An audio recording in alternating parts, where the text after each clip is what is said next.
Ya, Hilal, Ana, Dava. Iya, Bu. Oh, enggak headset ah. Terus ngomong ini. Arek nang tetew ini Ya, kan gue headset pisan kok. karo aku nang. Aku juga ero. Gak di-mute goblok. Goblok.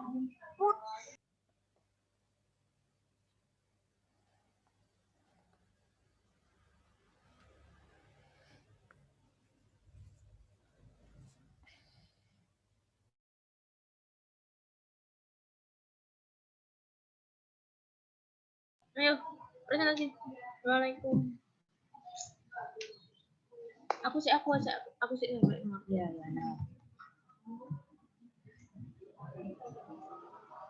Gobloknya lo kata roti unmute tuh. Lega aja. Iya di unmute. Tak mute. Ya wis lo. Karo aku ngono. Tak mute. Iya wis. Karo dah. Karo, aku gak karo plus. Halo, Bu. Ya, sudah. Lanjut. Oh. Ya. Oke. Assalamualaikum warahmatullahi wabarakatuh. Waalaikumsalam warahmatullahi wabarakatuh. Jadi di sini saya mengambil aplikasi GIM untuk open source kali ini, yaitu GNU Image Manipulation Program atau yang lebih dikenal dengan sebutan GIM adalah perangkat lunak untuk manipulasi grafik berbasis raster.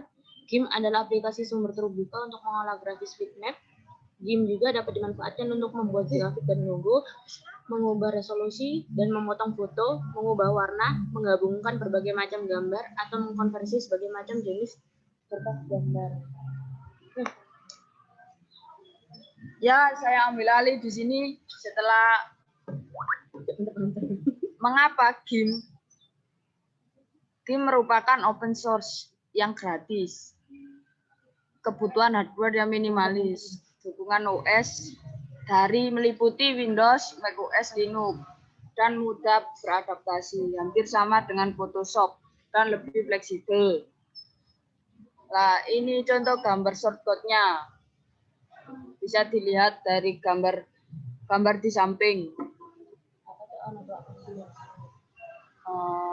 Kamera yang akan. Lalu di sini adalah kontributornya. Kontributornya ada 321 dan memakai beberapa bahasa yakni C, C++, dan Python. Lalu selanjutnya akan diterangkan oleh Mas Dava. Ya, tuh. Sing ndi lah. Lanjut loh. Nah. Ya, komit. Ya, ini adalah gambar komit.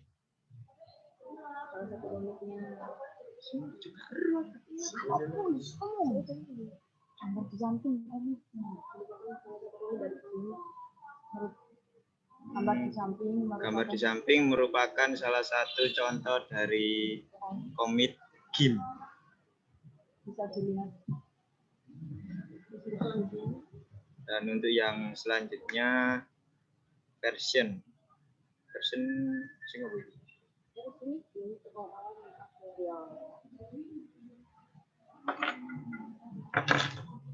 Version dari GIM.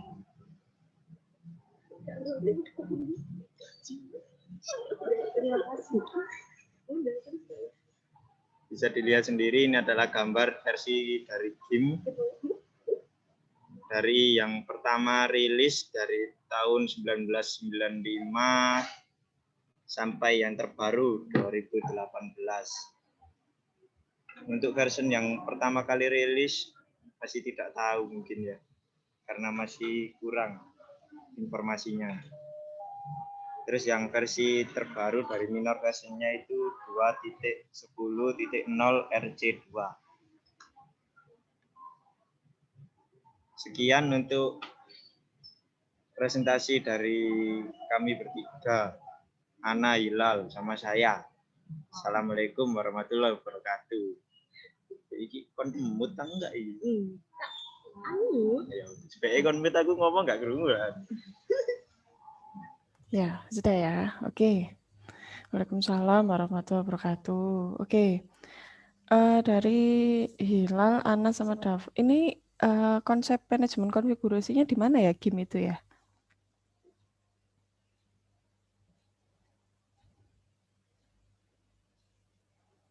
Apanya, Bu? Ya. Iya, Bu, apa, Bu?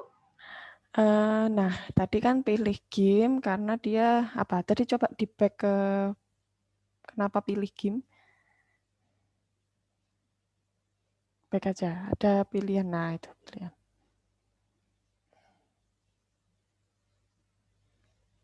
Nah, ini ya. Mengapa GIM kita pilih? Karena dia harusnya sebenarnya yang kemarin-kemarin juga ini ya. Kenapa GIM itu maksudnya itu kenapa pilih ya benar ya, ada open source supaya bisa kita lihat konfigurasi perangkat lunaknya gitu ya. Terus kebutuhan hardware minimalis. Nah, ini oke. Nah, ini kenapa GIM? Karena dia open source dan kita bisa lihat konfigurasi perangkat lunak di dalamnya. Paham nggak sampai sini? Kalau Paham. umpama kan, ya. Jadi gini, Ana pilih GIM, kelompok Ana, Ahilal, Dava pilih GIM ya. Pilih GIM, GIM itu sudah dijelaskan aplikasi apa ini ya, media ya, aplikasi grafis di mana dia open source.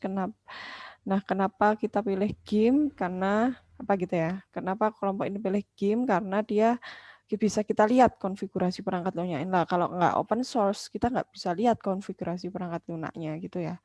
Nah, setelah itu, di mana sekarang letak manajemen konfigurasi perangkat lunak di GIM gitu. Nah, ini yang masih belum jelas dijelaskan. Jadi gini, manajemen konfigurasi perangkat lunak itu adalah suatu setting atau pengaturan di software di mana dia mengatur umpama untuk menyimpan, untuk kalau GIM ini kan aplikasi grafis berarti untuk mengedit gambar, namanya mengcrop gambar, membuat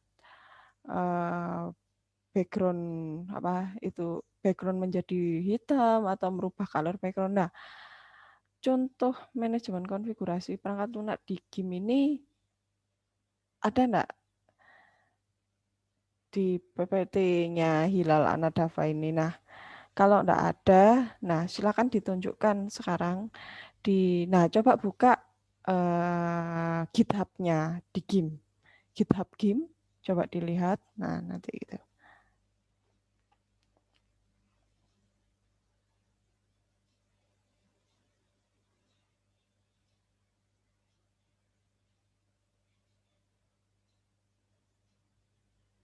Jadi biar kita sepemahaman gitu ya.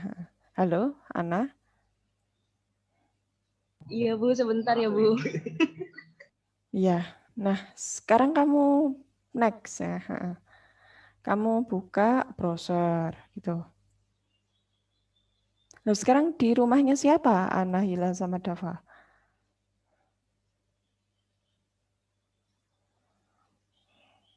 Atau by Di phone? rumahnya kampus. Di WiFi ID di depan WiFi ID kampus. Oh, oke.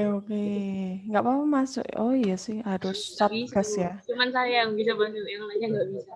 Oh, nggak bawa ini. Ya, coba gini Ana, kamu buka GitHub di Mozilla Firefox, terus kamu share screen.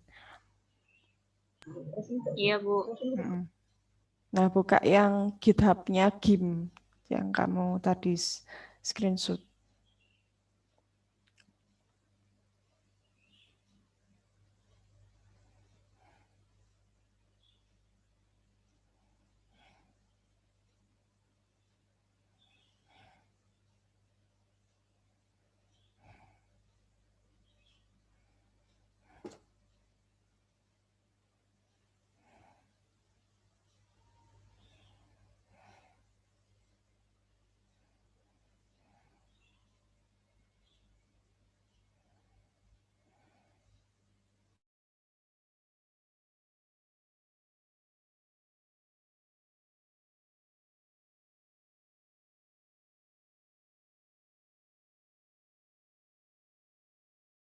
Ini Bu. Nah, ini ya. Halo. Ini gini loh, kita samakan persepsi ya. Sekarang menurut tadi saya sudah jelaskan manajemen konfigurasi perangkat lunak. Nah, apa sih manajemen konfigurasi perangkat lunak itu, Ana? Menurutmu? Sekarang kamu coba, atau Hilal atau Dava. Nah, coba salah satu, Ana dulu deh. Apa itu manajemen konfigurasi perangkat lunak?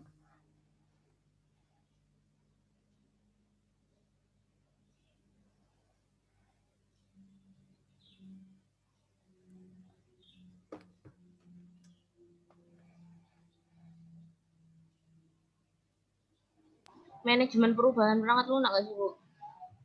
Manajemen konfigurasi perangkat lunak.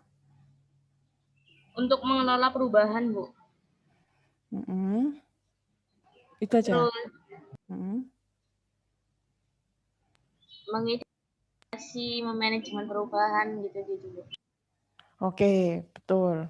Nah, sekarang dari definisi Ana, memanajemen perubahan atau apa tadi? Memanajemen perubahan, terus apa kata Ana? Mengidentifikasi perubahan. Nah, di software game di sini, mana yang dia manajemen perubahan? Nah, contoh tadi, kalau benar memang manajemen perubahan, tapi sekarang juga bisa diartikan bahwa manajemen konfigurasi perangkat lunak itu adalah setting di software, di mana dia mengatur segala aktivitas yang ada di software. Contoh, kalau game berarti ada aktivitas apa di game ini? Berarti dia kan ada aktivitas mengedit foto, mengedit background. Nah, sekarang kita cari contoh umpama, coba kita cari di sini. Nah, coba umpama ya coba.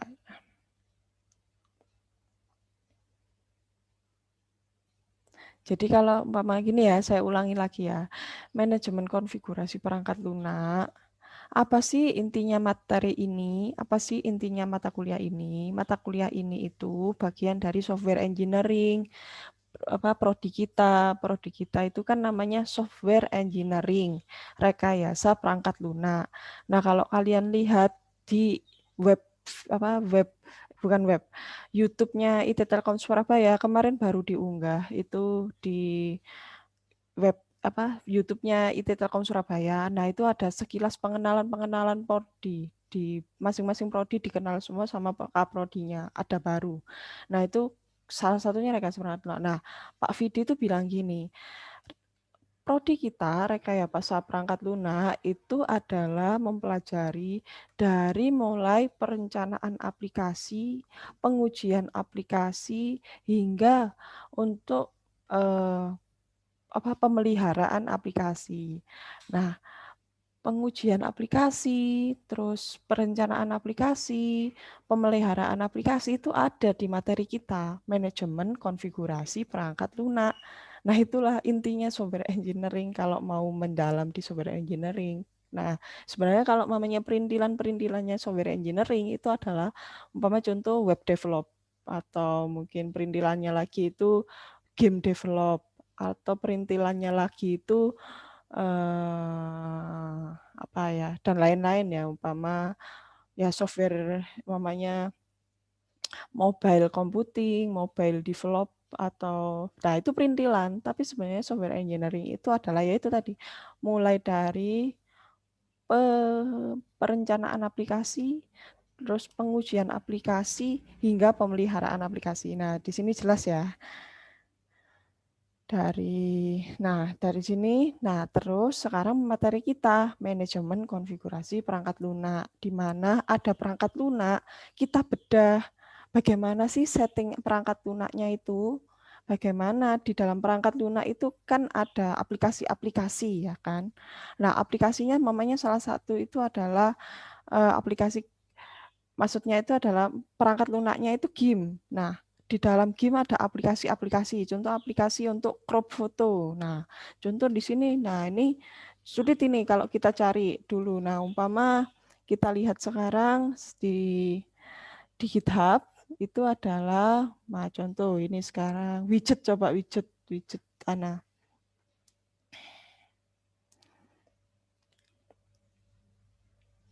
Nah, contoh umpama ini Makefile, coba Ana yang Makefile, nggak apa-apa deh. Makefile itu makefile.em, diklik.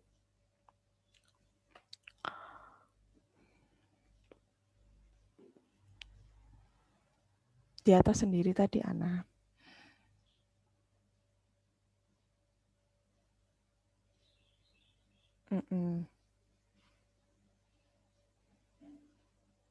Terus, nah inilah manajemen konfigurasi perangkat lunak. Contohnya umpama dia menerapkan di sini adalah proses this file with automake to produce makefile.in. Jadi makefile.in di sini adalah membuat file baru di mana dia apa ini setting. Nah, salah satu setting ya.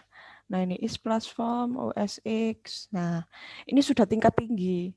Sebenarnya kalau mamanya kita lebih mudah, itu adalah nanti. Nah, pertemuan ini adalah nantinya.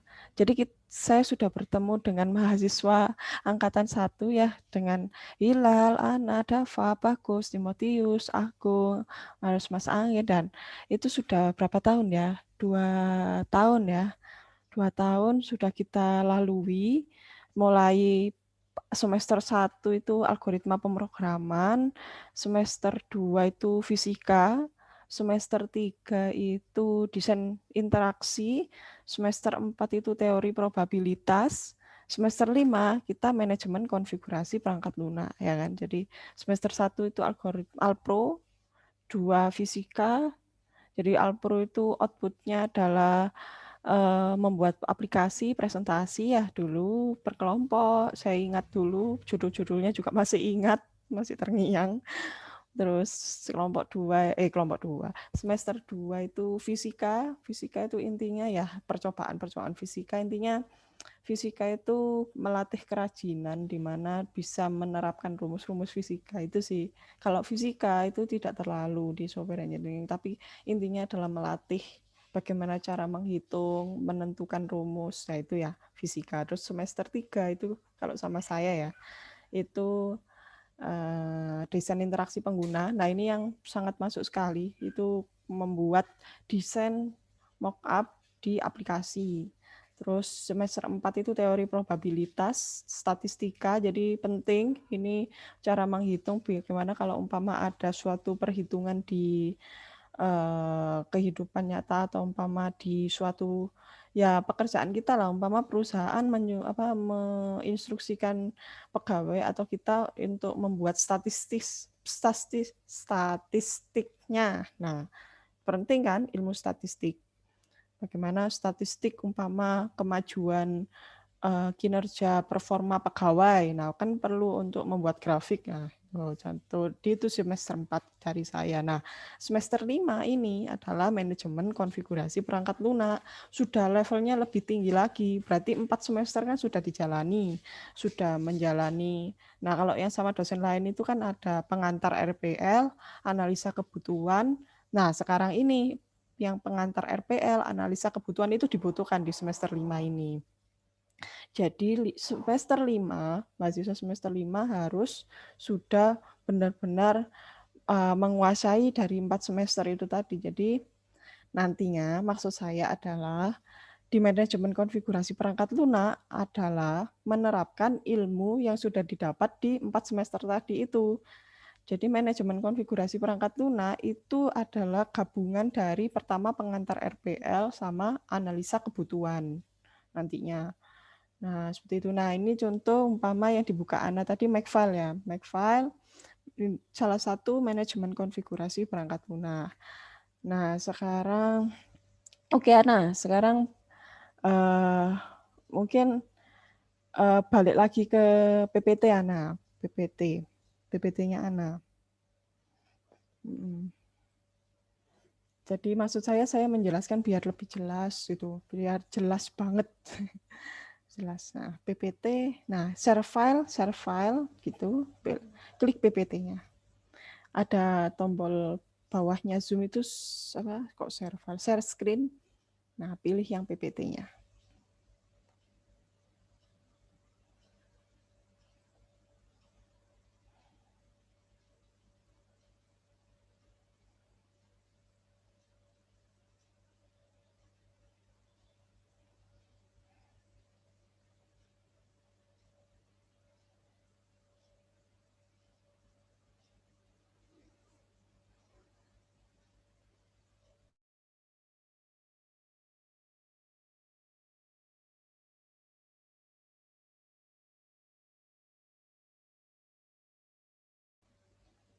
Iya, Ana, halo.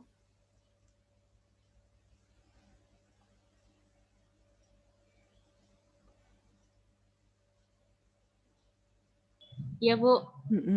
Nah, kamu ke PPT-nya PPT-nya Ana yang tadi. Ini, Bu. Oh, enggak tertampil. Di sini masih GitHub.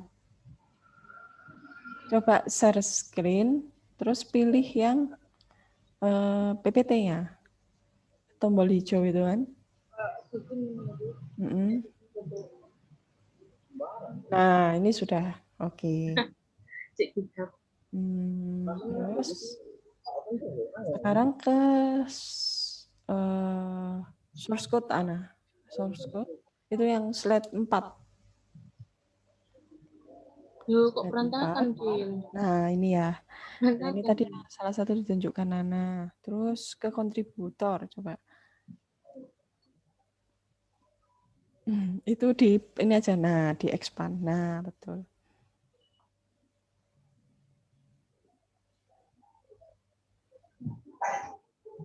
Ke kontributor Ana sekarang ke slide 5. Dalam, Bu.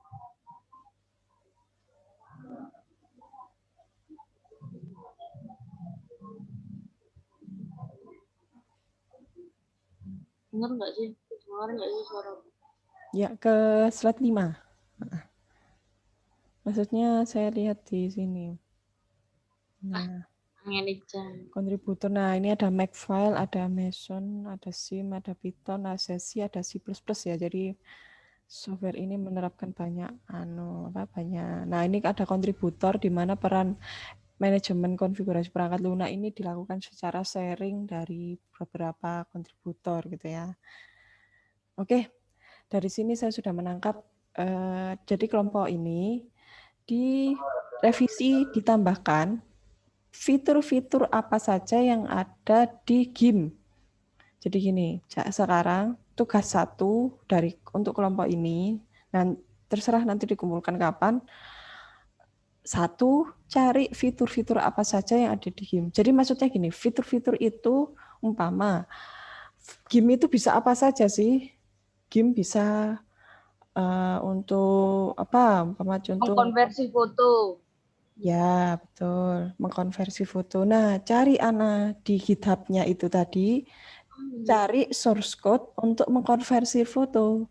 Nah, lalu dijelaskan sedikit lah, umpama untuk mengkonversi foto, proses itu dimulai dari identifikasi source code ini.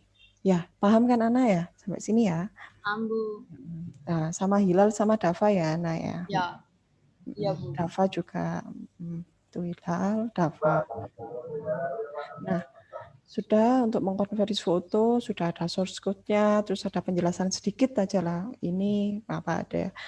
Nah, setelah itu nah tugasnya kan ada cartoon strip, ada UML kan. Nah, Untuk di yang itu masih belum bisa, Bu. Oh ya. Yang UML sama cartoon strip. Oke. Itu gimana ya, Bu? Maksudnya, Bu? Di semester 4 bukannya sudah diajarkan kan? Analisa kebutuhan, terus di UML-nya, Bu. antar RPL. Iya, sama Pak Titus kalau nggak salah ya. Sudah. Nah, kamu yang terapkan jadi gini, 4 semester itu kita sudah belajar. Nah, atau mungkin nanti saya akan singgung lah bagaimana cara membuatnya ya. Ya, oke, Hilal. Nah, kalau kartun strip itu sebenarnya bebas. Kartun strip itu animasi, Hilal. Kalau Hilal nggak ikut ini ya. Ya Bu, nggak ikut 3D modeling. Saya juga, Bu. Sebenarnya kalau yang ikut Angger sama Mas Angger sama Timotius bukan kartun strip ya, animasi pemodelan. Intinya tapi hampir kartun strip gini Hilal. Kartun strip itu adalah semacam menceritakan timeline, semacam menceritakan menceritakan domain model. Jadi nanti kan tugasnya ada domain model, UML, kartun strip ya. Nah, kalau domain model itu gambarannya, GIM itu bekerjanya bagaimana nanti dari user, terus mengedit gambar, lalu aplikasi GIM. Nah, bayangannya kan seperti ATM. Kemarin kan enggak ikut ya. Iya, Bu. Ada ATM. ATM itu kalau domain modelnya ATM itu ada user, lalu ada mengambil uang gitu ya. Namanya contoh user sedang ya. Nah, setelah itu admin mencatat pengambilan uang user. Setelah itu bank center menyetujui. Setelah bank center menyetujui, barulah bisa diambil uangnya. Nah, gitu domain model. Nah, kalau GIM, gimana domain modelnya GIM? Domain model itu proses utamanya GIM itu bagaimana? Nah, begitu. Ya, itu domain model. Gampang kan? Cuma tinggal user melakukan pengeditan di GIM. Nah, contoh. Terus setelah itu apa? Ya, coba mungkin di Google ada. Google ya, cari Google domain model GIM. Nah, kalau ada sih, kalau enggak ada ya buat sendiri. Nah, gitu. Ya, Bu. Seperti itu. Terus setelah itu kartun strip. Kartun strip itu gampang sebenarnya. Jadi kamu menceritakan. Jadi sebenarnya kartun strip itu dari domain model. Umpama kamu sudah buat domain model. Terus kamu buat kartun strip itu umpama kamu namakan dia apa gitu ya. User A sedang melakukan transaksi, bukan kalau ATM ya. User A sedang melakukan user A sedang melakukan editing gambar dengan menggunakan aplikasi GIM. Nah, kamu gambar gitu. Ada orang terus mengoperasikan laptop, terus ada suatu ilustrasi umpama. Nah, GIM kan ada ini ya, seperti musang atau apa itu ya. Nah, mungkin ada gambarnya itu. Gampang saja, maksudnya tidak terlalu maksudnya ya bagus nggak apa-apa, maksudnya gambarnya, tapi intinya adalah ceritanya itu yang dinilai. Gambarnya ya menyusul ya, tapi ya lebih baik gambarnya bagus ya, kartun. Nah, menceritakan jadi user A sedang melakukan, jadi ada orang duduk di kursi umpama mengoperasikan laptop. Nah, itulah kartun strip. Menggambarkan. Nah, dari domain model itu kan dia cuma pemetaan. Nah, kalau kartun strip menggambarkan ceritanya. Nah, setelah itu ada dari kartun strip, setelah itu ada UML. Nah, lebih expert lagi. UML ada, nah kemarin sudah diajarkan kan. Nah, UML itu ada umpama ada tabel ya. Tabel itu bernama konversi file. Nah, di konversi file itu butuh variabel apa saja, umpama nama file, tipe file, size file, ukuran file maksudnya. Terus, nah dan lain-lain. Oke, sampai sini. Iya, Bu. Nah, itu ya. Tugasnya kelompok ini, 1, cari fitur-fiturnya GIM. Kedua, kerjakan UML. Nah, bagi tugas Ana ya, Bilal, Dafa ya. Jadi untuk UTS, setelah ini kan UTS. Jadi kan sebelum ini kan sudah sama saya ya 2 tahun ya. Nah, mengerti kan bagaimana ya, pokoknya intinya saya tugas dikerjakan, mengerti gitu ya, tidak terlalu streng mengikat ini ya kapan gitu ya, pokoknya dikerjakan. Ya, pokoknya sudah menjalani Alpro, fisika, desain interaksi, teori probabilitas. Nah, sekarang MKPL. Nah, mungkin kita sama-sama bekerja sama ya. Saya menyalurkan ilmu, mahasiswa juga mengerjakan sehingga ilmunya berkah gitu ya, ilmunya berkah. Oke, gitu ya Ana. Ya, Bu, makasih, Bu. Oke, itu Ana nanti saya list ya di grup, mungkin kalau lupa nanti ini. Oke, terima kasih Hilal, Ana, Dava. Terima kasih juga, Bu. Sama-sama. Dari sini berarti yang dibahas oleh mahasiswa yaitu yang pertama dulu Mas Angger ya mengenai router apa jaringan kalau nggak salah WP2 apa dulu Mas Angger WP2 apa gitu loh ya. Sebentar saya lihat.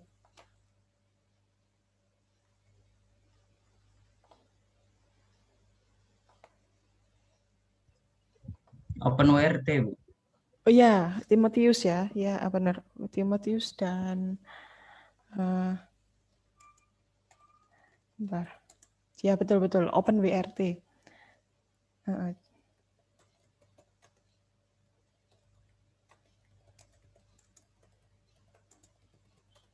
Oke.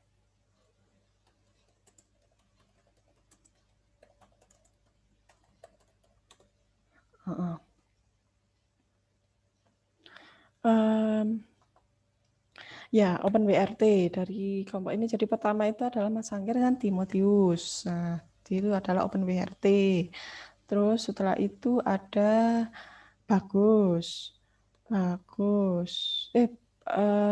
Agung dulu ya, Agung. Agung itu bentar.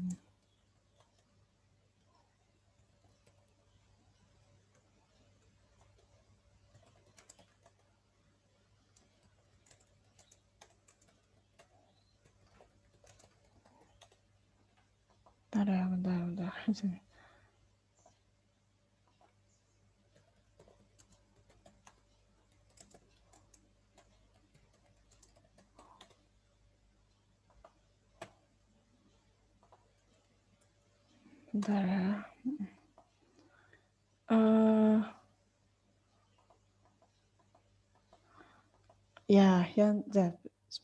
Oke, kita mulai lagi. Wah, yang pertama, kelompok pertama itu adalah Timotius dan Mas Angger itu adalah OpenWRT. Terus yang kedua Agung ya, Agung Audacity pemberi efek suara. Jadi OpenWRT tadi itu jaringan mengenai bagaimana cara sharing jaringan ya atau di Linux. Terus Audacity aplikasi pemberi efek suara, jadi mengedit suara atau apa intinya bagaimana cara memotong suara, menambahkan suara, mengkonversi suara ke file lain, namanya MP3 ke WAV dan DAK itu Agung. Open source juga, OpenWRT open source, Audacity open source, terus yang selanjutnya Bagus dan Dimas itu adalah Geni Mobile, Scrippy ya, screen apa ya, screen apa Bagus? SCRCPY ini Bagus. Apa ya, SCRCPY, screen copy apa? Iya, screen copy ya, betul ya. Screen copy, benar-benar. Screen copy. Terus setelah itu, nah kelompok ini terakhir adalah GIM. Jadi ada OpenWRT, Audacity, Screen Copy, dan GIM. Semuanya open source, semuanya bisa digali manajemen konfigurasinya. Jadi maksudnya bisa digali fitur-fitur apa saja yang memberikan kontribusi di dalam software itu. Jadi fitur-fitur apa saja yang memang ada di software itu kita gali bagaimana cara setting-settingnya. Nah itu termasuk manajemen konfigurasi perangkat lunak. Oke, sudah selesai masing-masing memberikan revisi. Nanti saya tunggu yang kelompok terakhir Hilal Anadava. Oke, sekarang mata kuliah ya, mata kuliah. Oke. Masuk mata kuliah. Jadi 947 ya. Harusnya selesai mungkin 10.30 ya. Oke, saya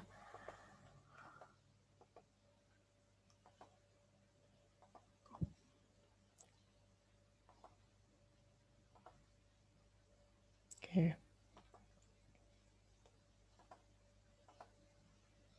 Ya.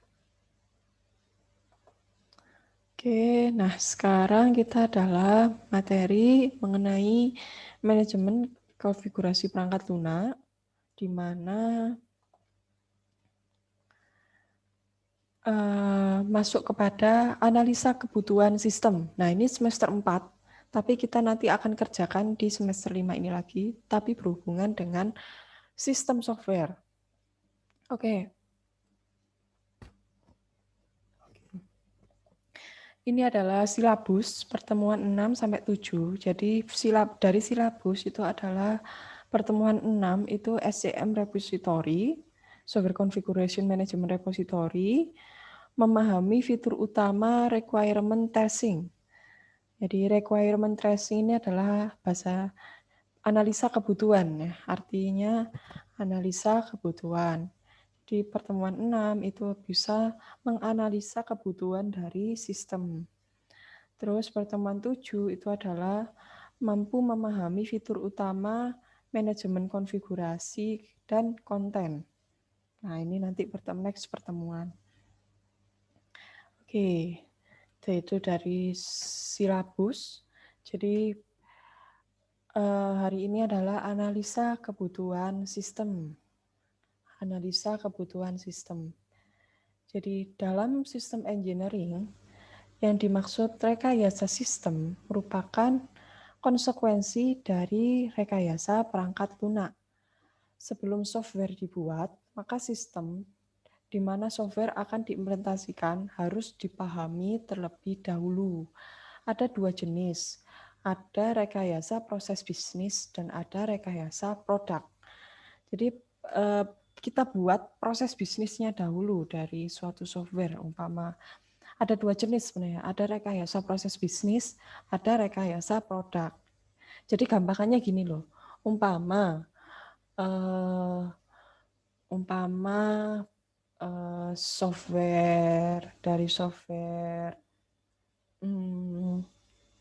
apa ya, yang umpama contoh yang terakhir ini ya tadi GIM. Nah, GIM itu sebelum membuat aplikasi GIM, suatu perusahaan itu atau suatu startup ya atau dan lain-lain itu pasti punya proses bisnis misalnya. Pertama perencanaan software itu bagaimana nantinya, terus ya pemenuhan perencanaan tadi umpama atau pengerjaan. Jadi setelah perencanaan terus pengerjaan coding ya umpama, terus pengujian aplikasi, setelah itu pemeliharaan aplikasi. Nah, itu merupakan rekayasa proses bisnis sebelum membuat rekayasa proses bisnis dalam membuat game. Setelah itu ada 2 jenis lagi, ada rekayasa produk. Nah, rekayasa produk ini beda dengan cara kerja. Kalau rekayasa proses bisnis adalah cara kerja, kalau rekayasa produk itu adalah produk A rilis 1, produk B produk 1 rilis 1, produk 1 rilis 2. Nah, itu rekayasa produk. Rilis 1 itu direncanakan adalah fitur. Nah, contoh GIM tadi adalah fitur pertama ya. Itu apa tadi yang ada Ana tadi ya. Fitur 1 umpama. Terus rilis yang 2018 yang tadi Dava terus Hilal juga tadi jelas. Tuh pas sudah terakhir itu sudah ada umpama untuk apa tadi ya, saya lupa, mungkin konversi file. Nah, itu ya. Nah, itu rekayasa produk. Jadi merekayasa bagaimana produk itu nanti akan keluar atau rilis ke publik ya. Nah, terus kalau rekayasa proses bisnis itu cara kerja atau ya intinya cara kerja ya, metode yang ada selama membuat. Kalau rekayasa produk itu adalah produk rilis. Nah, gunanya apa sih tadi 2 jenis ini? Nah, nanti kan ada ini ya, analisa kebutuhan sistem. Nah, nanti jangan sampai keluar dari dua jenis karakter sistem engineering. Jadi dua jenis rekayasa itu ada dua. Nanti kalau analisa kebutuhan sistem, nah pasti kan butuh ya analisa kebutuhan sistem. Yang pertama buat tabel. Tabelnya itu umpama untuk tabel penamaan nama file. Nah, itu termasuk apa rekayasa produk, apa rekayasa proses bisnis. Nah, nanti kita bahas. Nah, itu pentingnya nanti buat analisa kebutuhan ya rekayasa. Nah, setelah itu, nah ini kebetulan adalah sistem yang berbasis komputer ya PC. Jadi pengaturan elemen-elemen yang diorganisasikan untuk mencapai tujuan tertentu dengan cara pemrosesan informasi. Elemen-elemennya SPK adalah software, hardware, people, database, dokumentasi, dan prosedur. Nah, jadi yang perlu kita tahu ada software, hardware, people, database, documentation, dan prosedur. Elemen-elemen dari sistem berbasis komputer. Nah, figur berikut itu adalah menggambarkan hierarki dari atau susunan dari produk engineering. Pertama, itu kita bisa lihat terdapat the complete product. Nah, ini requirement engineering dalam pandangan Word atau menyeluruh ya. Jadi ada complete product. Complete product di sini termasuk di dalamnya adalah capability atau kemampuan. Jadi ini adalah ada produk yang sudah siap rilis ya. Siap rilis di dalam produk tersebut pastinya akan ada kebutuhan sistem dan ada capability atau kemampuan produk tersebut. Jadi umpama, ya saya coba lagi umpama software Microsoft Word gitu ya. Microsoft Word sudah siap untuk rilis. Di dalam Microsoft Word tersebut terdapat capability. Nah, capability Microsoft Word ini apa? Berarti untuk melakukan pemrosesan kata atau kalimat. Nah, itu kemampuan. Jadi Microsoft Word terus capability-nya adalah melakukan pemrosesan kata. Nah, di dalamnya juga terdapat ada requirement engineering, di mana kebutuhan sistem tersebut berarti sudah tercakup di complete product ya. Maksudnya requirement engineering ini adalah umpama coding untuk memberikan warna ke teks atau umpama requirement engineering ini banyak ya. Banyak ini requirement engineering. Nah, nanti ada di next slide ada. Nah, setelah dari complete product release, di dalamnya itu terdapat hardware, software, dan komponen engineering domain lainnya. Tadi ada hardware, software, people, database, documentation, and procedure. Jadi banyak lagi. Jadi ada hardware. Pertama, hardware apa yang dibutuhkan untuk menjalankan aplikasi Microsoft Word ini. Lalu software ini spesifikasinya bagaimana? Microsoft Word, tipe berapa, rilis apa. Nah, itu adalah mencakup dari complete product. Tadi ada di dalam complete product ini ada hardware, ada software, nah ada domain lainnya setelah itu.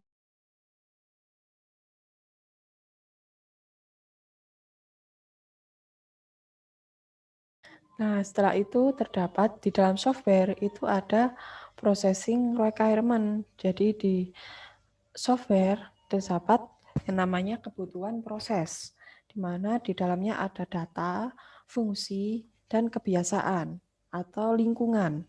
Jadi di mana hierarki dari sistem engineering di sini kebutuhan adalah software. Di dalam software itu terdapat kebutuhan pemrosesan, di mana kebutuhan pemrosesan di dalam sistem engineering itu terdapat data, fungsi, dan lingkungan atau behavior. Behavior bisa digambarkan sebagai lingkungan dari software tersebut. Nah, hal itu tercakup dalam analisis and design modeling. Jadi elemen view dari analisis and design modeling itu ada data, ada fungsi, ada kebiasaan atau lingkungan. Nah, di dalam fungsi itu terdapat komponen-komponen program. Umpama fungsi untuk menyimpan file. Nah, itu terdapat komponen-komponen programnya. Umpama dari proses 1 simpan file ya, kita klik save gitu ya. Nah, nanti dia mengarah ke window lain di mana dia menunjukkan tempat untuk penyimpanan file. Nah, itu termasuk program-program komponen. Nah, itulah ketika kita gali lebih dalam mengenai software. Dan dia akan sebenarnya kompleks sekali dalam komponen program ya, dari susunan hierarki produk ini. Jadi dari complete product, di dalamnya ada hardware software, di dalamnya ada data, fungsi, dan behavior. Dalam fungsi itu ada program komponen dari software. Setelah itu, setelah program komponen, nah dia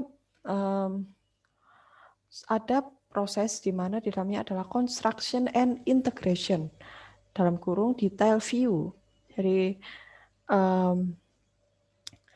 integrasi dan konstruksi dari software, di mana ketika proses ini analisis dan desain model, komponen program, konstruksi dan integrasi itu termasuk dari tugas software engineer. Jadi desain dan analisis, pendefinisian komponen program, lalu setelah itu konstruksi dan integrasi itu termasuk tugas dari software engineer.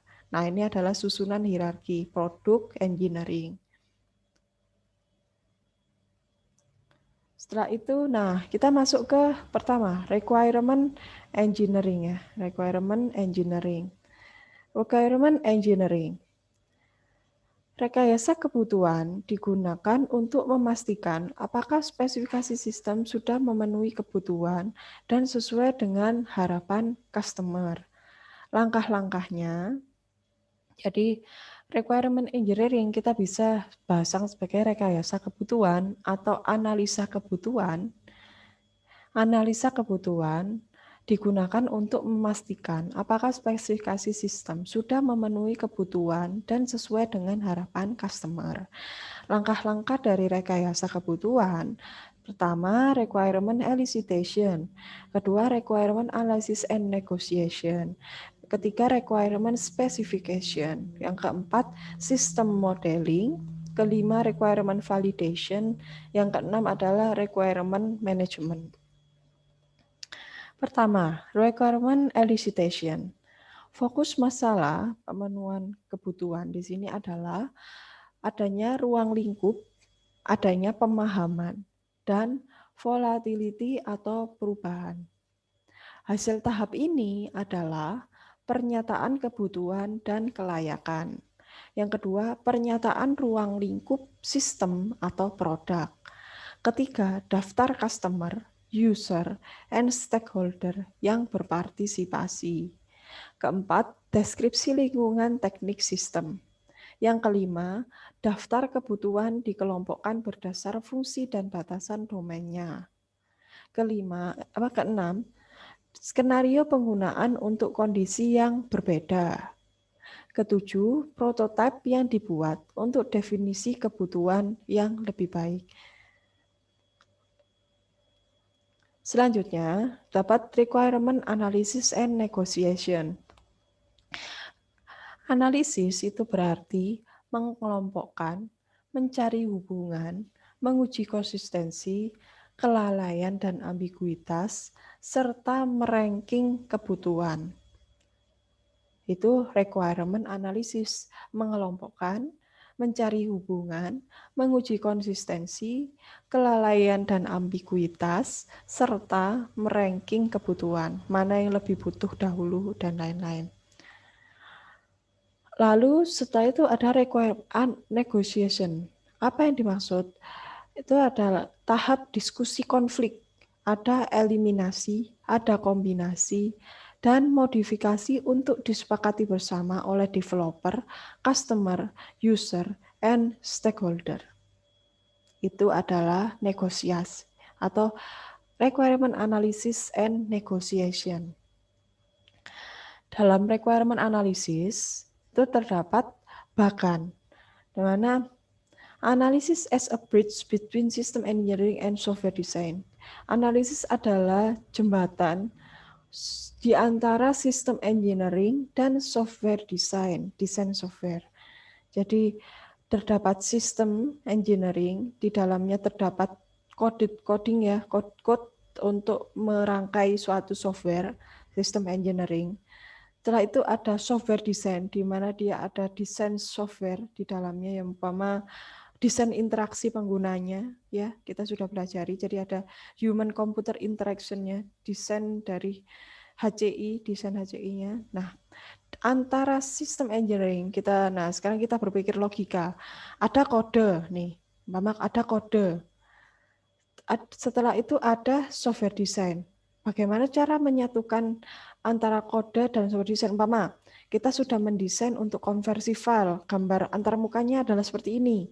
Setelah itu ada kode untuk konversi file itu adalah seperti ini. Nah, jembatan untuk menyatukan keduanya antara antarmuka interface dan kode itu adalah software requirement analysis, di mana software requirement analysis di sini dia akan menganalisis apa kebutuhan dari kode itu. Oh, kode itu ternyata butuh antarmuka untuk menampilkan tombol konversi file, menampilkan nama file, menampilkan window file baru untuk mencari file. Nah, itu software requirement analysis. Di dalamnya ada tabel-tabel. Umpama tabel 1 konversi file, ada nama file, tipe file, terus ukuran file. Setelah itu ada tabel kedua, yaitu tempat penyimpanan file. Nah, umpama tempat penyimpanan file di situ ada directory file, nama directory file, terus ukuran directory. Nah, itu adalah software requirement analysis dari kode konversi file dan desain software disatukan dengan bagaimana cara menyatukannya, yaitu ya umpama kalau sama ya definisinya, bahwa oh ternyata tabel 1, tabel 2 itu adalah menyangkut mengenai konversi file. Oh, berarti cocok antara desain software itu adalah desain konversi dan sistem engineering di sini kode untuk konversi. Nah, oh ternyata sama. Nah, ini bisa kita integrasikan keduanya melalui software requirement analysis berikut. Nah, sampai sini paham ya, sampai sini ya. Kita sampai mendetail mengenali analisa kebutuhan sistem. Nah, prinsip analisis kebutuhan. Prinsip analisis kebutuhan, pertama, informasi tentang domain masalah harus jelas dan dipahami. Fungsi yang akan dikerjakan oleh software harus terdefinisi. Tingkah laku software harus jelas. Model pembagian yang menggambarkan hierarki informasi, fungsi, dan tingkah laku harus ada. Yang kelima, proses analisa harus dimulai dari informasi menuju detail implementasi. Ini adalah prinsip dari analisis kebutuhan. Selanjutnya, terdapat figur di mana menggambarkan mengenai fungsi vertical positioning of safe home. Nah, ada ini ya, contoh umpama terdapat aplikasi rumah aman, safe home ya. Bagaimana fungsi modeling dari safe home ini, bagaimana penggambaran model sistem dari safe home, dari rumah aman ya. Ada software rumah aman ya. Jadi kita bisa menggambarkan melalui metode partitioning function model. Model fungsi partitioning atau bagian-bagian, part of the model, a part of a system. Jadi partitioning ya, partitioning ya, bagian-bagian. Nah, model fungsi dari partitioning function model, pertama kita definisikan ada safe home software. Di dalam safe home software itu terdapat configure system. Nah, sama seperti yang dijelaskan tadi, saking mahasiswa belum mengerti benar apa itu manajemen konfigurasi sebenarnya. Jadi manajemen konfigurasi itu terdapat configure system, terdapat library system, terdapat aplikasi system, terdapat kebutuhan sistem. Nah, itu yang belum dijelaskan. Nah, nanti tugasnya adalah nanti di next ya. Jadi safe home software. Jadi terdapat configure system, terdapat monitor sensor, terdapat interact with user. Sistem pertama adalah configure system. Sistem yang kedua adalah monitor sensor. Dalam monitor sensor itu terdapat poll for sensor event dan kedua activate alarm function. Jadi yang pertama monitor sensor, poll for sensor event itu adalah tugas read sensor status, identify event type, activate or deactivate sensor. Dan yang kedua activate alarm function fungsinya adalah activate audible alarm. Yang kedua adalah dial phone number. Itu adalah partition function model of safe home software, di mana yang pertama ada configure system. Configure system itu adalah sistem konfigurasi dalam software. Umpama sistem konfigurasi dalam safe home software itu adalah read sensor status, bisa dari read sensor status. Dari sistem konfigurasi software safe home itu adalah bisa mencakup mengenai hardware apa yang digunakan di dalam safe home. Hardware itu harus menggunakan software itu harus menggunakan hardware apa, itu termasuk sistem konfigurasi. Lalu sistem konfigurasi juga bisa meliputi daya yang digunakan atau sistem konfigurasi ya config system itu bisa jadi adalah setting language, dan lain-lain itu termasuk sistem konfigurasi, bukan bagian sistem utama, bukan bagian dari fungsi, umpama fungsi membaca, mengaktifkan sensor, mengaktifkan alarm, itu bukan configure system, itu ada lagi bagian dari monitor sensor. Jadi dibagi-bagi lagi ada konfigurasi sistem, nanti bisa dibaca di file, bentar.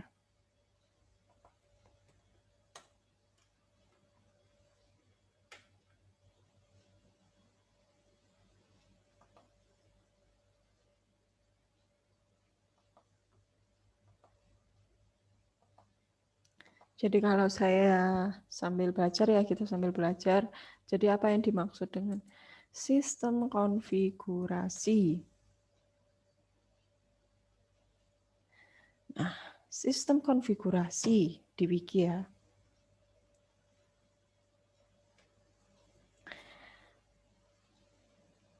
Oh ini. Nah kalau dalam ilmu komputer juga mengenai istilah konfigurasi, yakni semua bagian yang tercakup dalam susunan piranti keras dan piranti lunak yang dijalankan dengan sistem konfigurasi untuk menyelesaikan berbagai macam kebutuhan atau keperluan.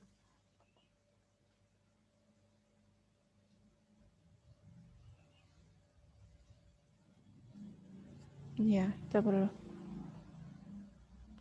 Istilah konfigurasi yakni semua bagian yang tercakup dalam susunan piranti keras dan piranti lunak yang dijalankan dengan menyelesaikan berbagai. Nah, coba kita ini aja ya. Sistem konfigurasi adalah pengaturan atau proses pembuatan pengaturan dari bagian-bagian yang membentuk keseluruhan. Dalam jaringan konfigurasi sering berarti topologi jaringan. Dalam menginstal hardware dan software konfigurasi, kadang-kadang metodis mendefinisikan pilihan yang disediakan. Nah, contoh umpama kita tulis contoh sistem konfigurasi.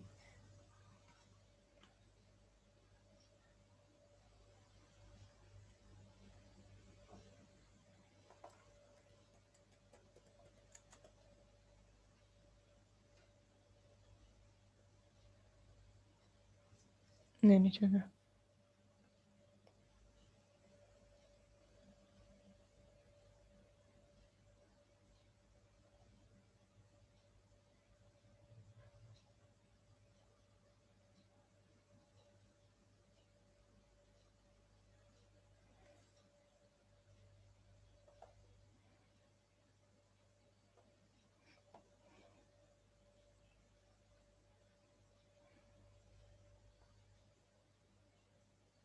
Contoh mama ini ya.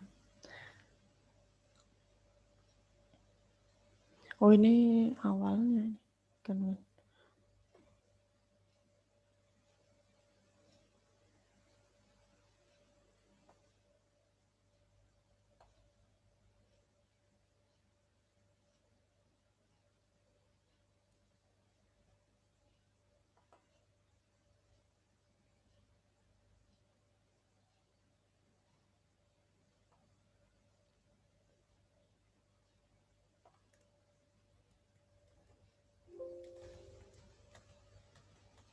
Nah ini pengertian konfigurasi komputer. Konfigurasi nggak lengkap ini. Intinya adalah suatu pengaturan yang ada di sistem ya. Umpama pengaturan itu adalah pengaturan pemilihan language atau pengaturan tadi disebutkan suatu pengaturan yang meliputi keseluruhan sistem. Nah itu termasuk konfigurasi sistem.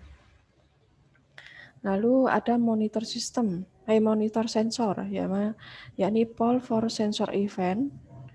Lalu ada read sensor status, identify event type, activate sensor, dan kalau activate alarm function, activate audible alarm, dial phone number. Nah ini contoh vertical positioning of safe room function. Nah selanjutnya adalah requirement specification. Spesifikasi bisa berupa dokumen tertulis, model grafis, model matematis, skenario penggunaan, prototipe, atau kombinasi di antaranya. Spesifikasi adalah hasil kerja final yang dihasilkan oleh sistem dan requirement engineer. Menyajikan dasar untuk rekayasa hardware or software, database, and manusia, and human. Menjelaskan fungsi dan kinerja SPK yang akan dibuat, juga menjelaskan informasi tentang input dan output sistem. Spesifikasi format, jadi pertama adalah terdapat tujuan, konteks, dan ruang lingkup. Dan kedua, terdapat deskripsi informasi, di dalamnya terdapat masalah, struktur, aliran, dan isi informasi, berupa hardware, software, antarmuka user untuk eksternal maupun internal sistem. Yang ketiga, terdapat deskripsi fungsional, terdapat narasi, batasan kinerja, diagram, dan tingkah laku software. Yang keempat, terdapat kriteria validasi, bagaimana caranya mengetahui jika implementasinya sukses. Dan yang kelima, dapat bibliografi and appendix, di mana terdapat sumber referensi dan suplemen spesifikasi. Berikut adalah sistem konteks diagram for CLSS, Conveyor Line Sorting System, Extended. Conveyor Line Sorting System, terdapat sistem conveyor line sorting ya. Nah, ini contoh sistem di mana menggambarkan modeling sistem dari CLSS ini. Jadi sistem modeling of CLSS itu bisa kita gambarkan. Pertama ada starting station operator, melakukan request dan CLSS membalas dengan menuliskan query. Setelah itu terdapat barcode reader. Jadi ini dipasangkan dengan garis. Jadi suatu fungsi di sini dapat garis 1, 2, 3, di mana masing-masing punya peran tersendiri. Yang pertama adalah sorting operator, lalu barcode reader, ketiga conveyor line, keempat sorting mechanism, kelima mainframe, Keenam, sorting station operator. Gampangannya CLSS ini adalah suatu aplikasi ya, aplikasi sorting di mana dia ada operator yang mengoperasikan, dia meminta suatu query dan dibalas dengan suatu task query. Barcode reader dia mengirim barcode, conveyor line dia mengirim atau ya melaksanakan tugas line speed indicator. Lalu CLSS mendiagnosis data, hasil diagnosis data dikirim ke sorting station operator. Lalu terdapat tugas mainframe di mana menampilkan formatting reporting data. Dan yang terakhir adalah sorting mechanism di mana dia terdapat shunt commands. Nah, seperti itu. Contoh modeling sistem dari CLSS. Nah, berikut adalah struktur of the analysis model yang perlu kita pahami mengenali analisa kebutuhan. Mana terdapat struktur dari analisis model sistem. Struktur analisis model sistem. Di dalamnya ada entity relationship diagram, ada data flow diagram, terdapat state transition diagram, dan di dalamnya adalah data dictionary. Jadi sebuah ban ya, kita ibaratkan sebuah ban. Struktur analisis model itu pertama ada data object description, proses spesifikasi, kontrol spesifikasi, lalu kita bisa memasukkan lebih dalam lagi ke dalam data object terus kita bisa masukkan ke dalam ERD, lalu proses spesifikasi bisa kita masukkan dalam data flow diagram, dan state transition diagram. Nah, selanjutnya terakhir itu adalah lebih mendetail khusus bisa masukkan ke dalam data dictionary atau kamus data. Nah, selanjutnya data modeling. Tadi ada proses modeling, sekarang adalah data modeling. Apa bedanya? Nah, ini sistem modeling ya. Sistem modeling, lalu ada data modeling. Bedanya berikut adalah proses dari suatu fungsi. Nah, selanjutnya adalah data modeling. Berupa data objek, atribut, dan relationship atau hubungan antar data. Pertama ada objek 1. Objek 1 memiliki atribut nama, alamat, umur, license driver, and number. Dan objek kedua, mobil, memiliki atribut make, model, ID number, body type, and color. If the object 1 has relation with object 2 atau objek 1 memiliki hubungan dengan objek 2 dan relationship-nya itu adalah milik ya. Objek 1 memiliki objek 2. Nah, itu bisa kita gambarkan dengan sebutan owns. Nah, ini termasuk dari data modeling. Model relasi data, relationship, hubungan. Jadi tadi ada sistem modeling, ada data modeling, selanjutnya adalah terdapat relationship modeling, relationship data modeling. Nah, bagaimana cara menggambarkannya? Yang pertama, terdapat data book, dan yang kedua ada bookstore. Jadi ada buku itu sendiri dan ada toko buku. A basic connection between object. Jadi bisa kita gambarkan sebagai garis lurus di mana menggambarkan bahwa buku dan toko buku itu saling berhubungan. Nah, mungkin bisa jadi. Nah, selanjutnya buku dan toko buku itu memungkinkan terjadi suatu hubungan. Apa saja kemungkinan suatu hubungan itu? Contoh, buku itu bisa memiliki hubungan dengan bookstore melalui proses order. Jadi terdapat buku bisa berhubungan dengan bookstore. Berarti toko buku itu melakukan suatu proses penjualan, pemesanan buku dapat dipesan melalui bookstore. Dan buku bisa ditampilkan melalui bookstore. Buku itu bisa memiliki stok di mana terkait di toko buku.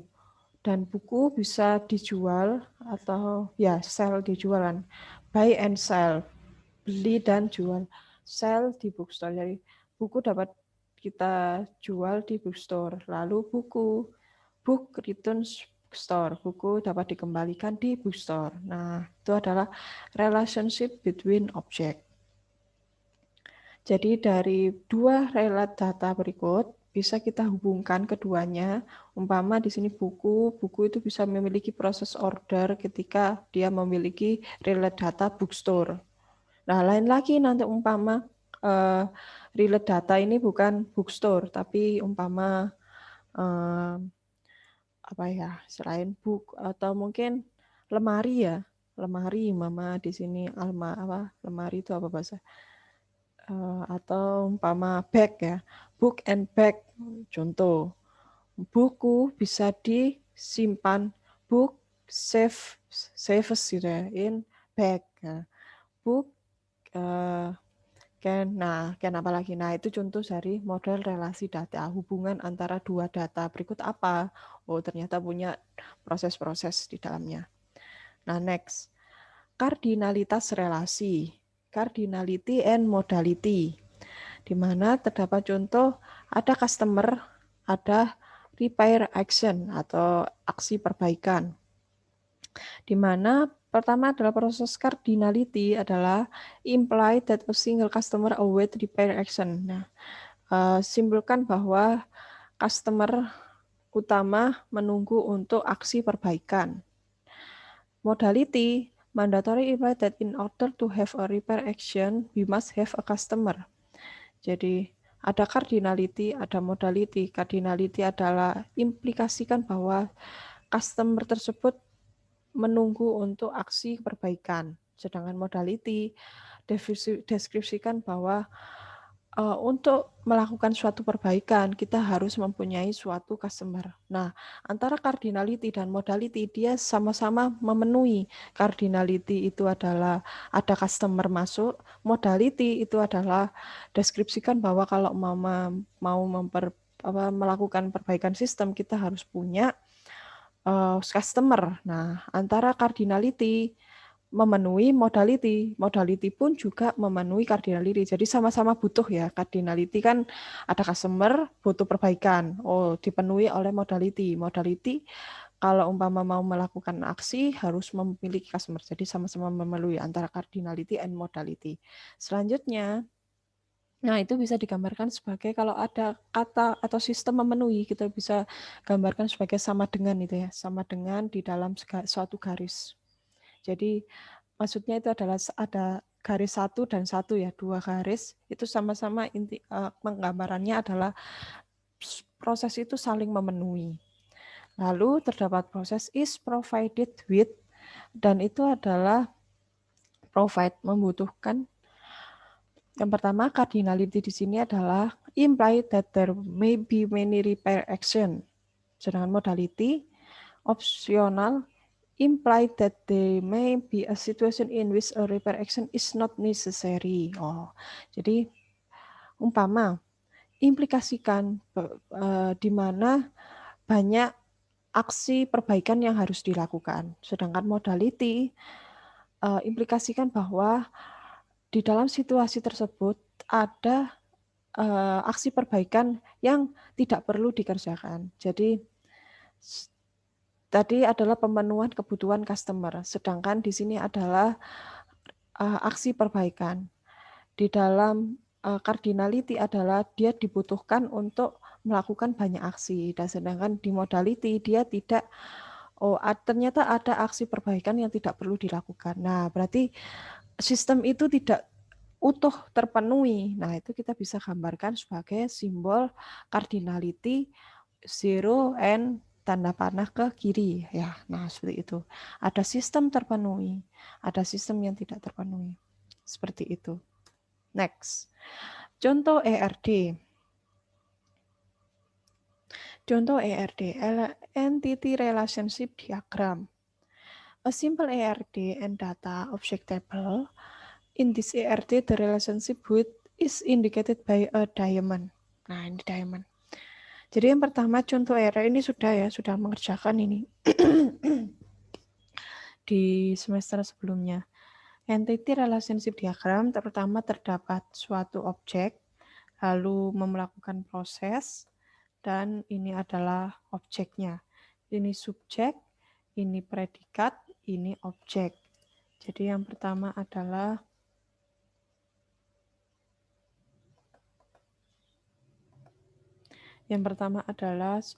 subjek melakukan pembentukan mobil ya. Bukan kalau pembangunan kan gedung. Kalau ini berarti bisa saja membuat mobil atau merancang mobil. Nah, dalam ERD berikut kita bisa gambarkan data object table of car, yaitu terdapat ID car, model car, body type car, engine car, and transmission car, and etc. Nah, and expanded ERD yang diperluas. Jadi kita bisa dari hal ini tadi, manufaktur build car, dan kita bisa memperluas hal itu dari car, dan manufaktur, ini kan proses utama ya. Udah bisa memperluas lagi menjadi license, dealership, stock. Jadi manufaktur, berarti dealership dia memiliki proses licensing atau memberikan suatu merek atau license ya, memberikan hak cipta atau license ya intinya, dan dia diberikan pada subjek manufaktur, dan setelah itu dealership bisa memberikan proses stok dan disimpan pada subjek car. Setelah itu manufaktur bisa melakukan proses kontrak. Kontrak ini dilakukan kepada shipper atau pembawa ya, pengirim ya, atau apa ya, bisa saja jadi pemesan, shipper, pengirim apa ya, intinya shipper ya. Manufaktur melakukan kontrak kepada shipper atau pengirim barang. Nah, car transport by shipper. Car itu dibawa atau transport itu via transport ya, apa ya, dibawa atau dilakukan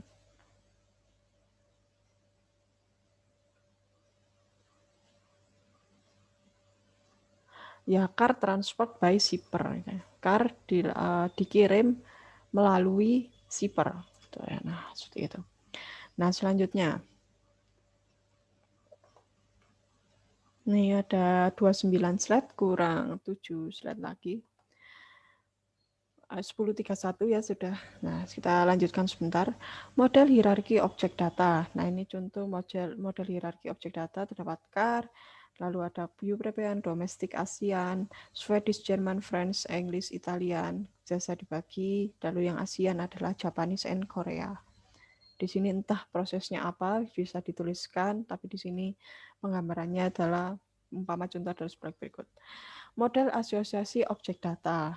Jadi ada model hierarki. Jadi hierarki itu kan ya susunan ya, seperti umpama silsilah keluarga itu adalah hierarki ya. Nah, kalau ini model hierarki objek data, nah ini sama seperti susunan keluarga.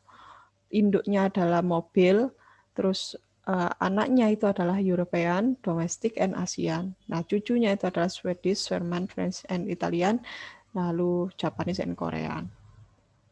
Dia adalah sistem yang saling terkait. Lalu model asosiasi objek data. Nah, ini kebalikan. Tadi dari model hierarki objek data, nah di sini adalah car itu ada di bawah. Tapi dia anaknya itu ada di atas, model asosiasi. Jadi electronic, engine, chassis, interior, and drivetrain itu bisa kita langsung masukkan dalam objek car. Next, model aliran informasi. Nah, ini ada model aliran informasi. Jadi analisa kebutuhan. Jadi kita mengungkit lagi materi apa sih kita ini sekarang. Analisa kebutuhan. Ada rekayasa kebutuhan, ada rekayasa kebutuhan produk ya, tadi kebutuhan sistem sama kebutuhan produk. Nah, ini kebutuhan sistem. Nah, terdapat model-model analisis kebutuhan. Ada sistem modeling, ada data modeling, ada asosiasi objek data, ada hierarki objek data. Nah, ini termasuk analisis kebutuhan. Nah, ini model aliran informasi. di mana terdapat external entity, input data, transform BAM. Ini contoh information flow modelnya. Jadi default model of aliran informasi. Jadi pertama, umpama entity-nya apa, lalu terdapat proses transform 1, transform 2, transform 3, transform 4, lalu kita masuk ke output data, yaitu output datanya apa. Jadi terus ada penyimpanan data. Nah, contohnya adalah seperti itu. Itu adalah model aliran informasi. Next, diagram transisi keadaan. Di berikut adalah contoh state transition diagram for photocopier software. Photocopier software, jadi software fotokopi.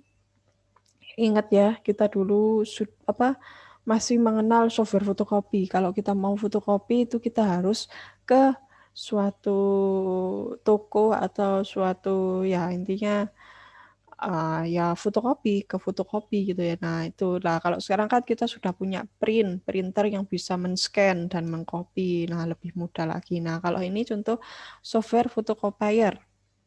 Software photocopier itu memiliki proses making copy, reading comments, reloading paper, and diagnosis problem. Nah, kalau ada problem kan, umpama kertasnya habis, atau warna tintanya, pastinya tinta ya paling utama. Tinta itu adalah yang paling utama. Nah, ini adalah contoh diagram transisi keadaan, di mana bedanya apa dari yang lain-lain. Diagram transisi keadaan itu mempunyai proses dua pemenuhan kebutuhan. Jadi ada full and start, invoke manage copying, idle, invoke read of input, empty, invoke reload paper, jab, invoke perform problem diagnosis. Jadi dia menggambarkan apa masalah yang terjadi atau apa aktivitas yang sedang terjadi di dalam situ. Kalau umpama yang lain kan hanya umpama melakukan copy file. Nah, kalau di diagram transisi keadaan, dia digambarkan ada dua pemenuhan. Jadi digambarkan garis ada atas dan bawah proses. Ada full and start, invoke manage copying, ada copy down, invoke rate of input, jam, invoke perform problem diagnosis. Nah, seperti itu. Itu diagram transisi. Nah, sekarang selanjutnya adalah tahapan analisa prosedural. Jadi ada analisa kebutuhan, itu bisa analisa prosedural atau analisa kebutuhan prosesnya, analisa prosesnya. Syarat spesifikasi kebutuhan yang sudah ada. Pertama, buatlah ERD, entitas dan relasinya. Buatlah data flow model sampai level tertentu. Buatlah control flow model. Buatlah control specification. Buatlah proses specification. Dan selanjutnya lengkapi dengan kamus data. Nah, googling aja, karena sudah semester 5, saya tidak tadi ya ada ERD contohnya seperti ini, entitas contohnya ya seperti ini, data flow model contohnya seperti ini, control flow ada contoh. Contoh-contoh tapi tidak mengajari detail. Googling aja banyak sudah banyak. Nah, next. Setelah requirement analysis, requirement specification, setelah itu ada requirement validation. Untuk memastikan bahwa semua kebutuhan sistem tidak ada yang ambigu, tidak ada yang inkonsisten, tidak ada yang kelalaian, dan tidak ada kesalahan kebutuhan yang telah diperbaiki, serta memenuhi standar. Jadi requirement validation ini adalah memastikan kebutuhan sistem apakah sudah benar.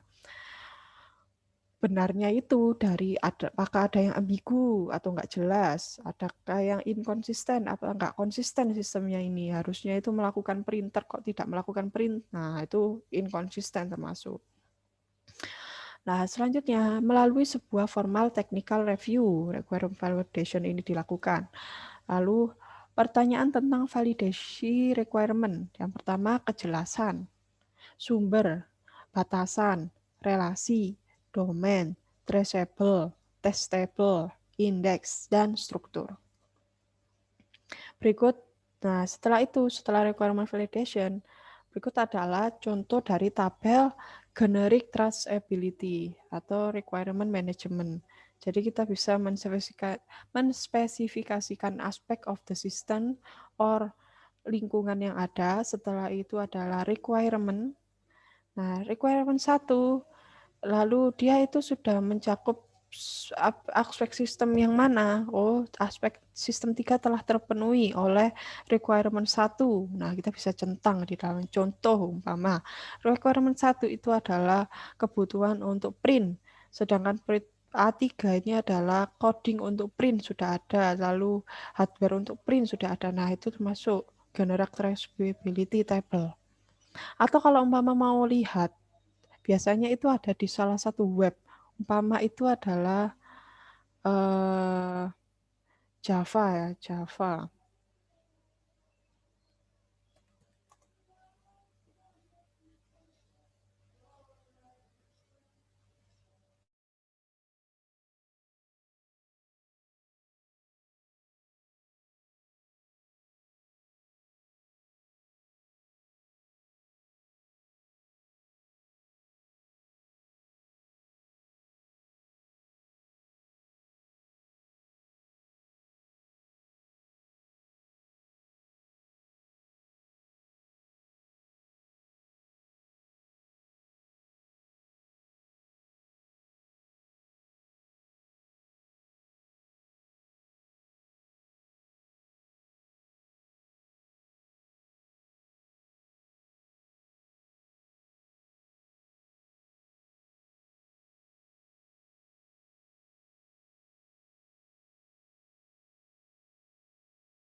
Nah, ini contoh ya, umpama contoh suatu software melakukan requirement traceability ya. Jadi requirement traceability itu bisa kita lihat dari suatu faktor-faktor apa saja yang bisa kita lihat di dalam requirement tersebut. Umpama, nah ini kontak processing atau umpama paling gampang create kontak. Umpama create kontak itu memenuhi requirement di sana adalah ini ya, cek, mengecek.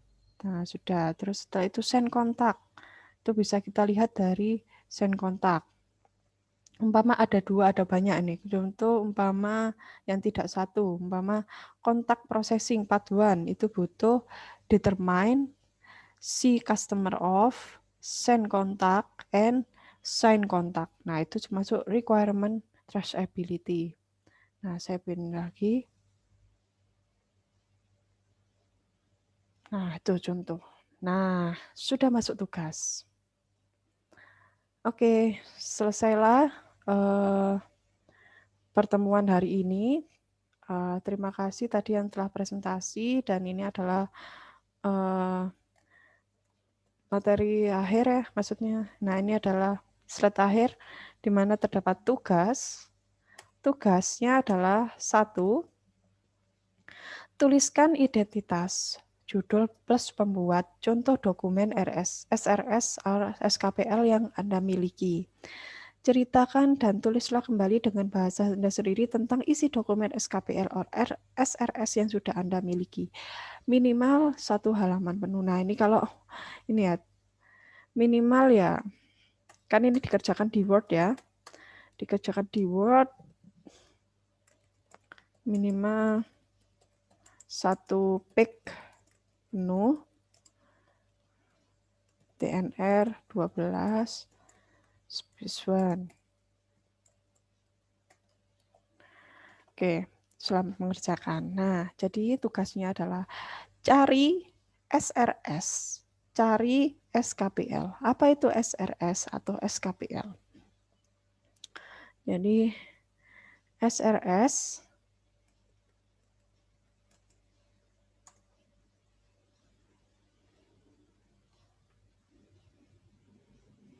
si Software Requirement Specification or SKPL.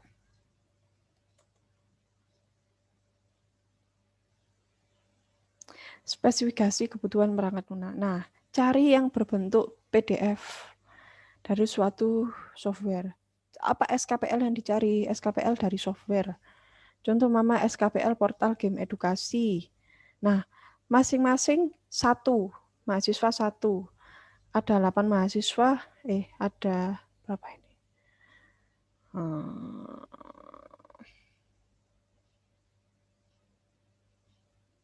Nih ya, cari SKPL, masih cari, nanti buat. Nah, sekarang cari dulu. Cari SKPL, ya kan? SKPL itu spesifikasi kebutuhan perangkat lunak. Terus ini ada berapa ya?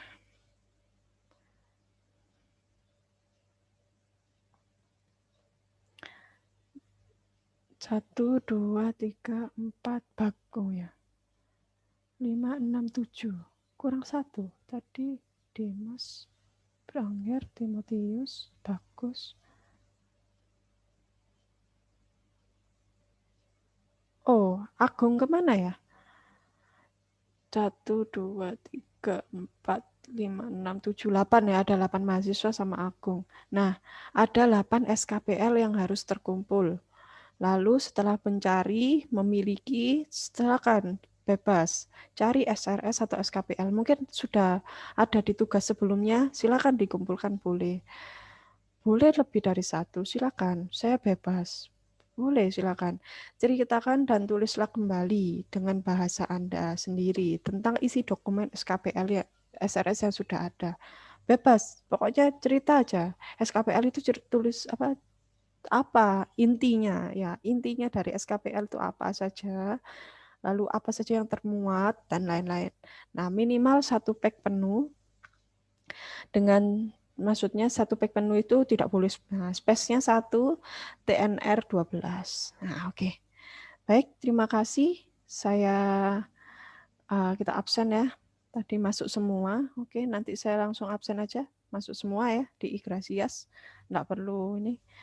Oke. Ada pertanyaan sampai sini? Silakan.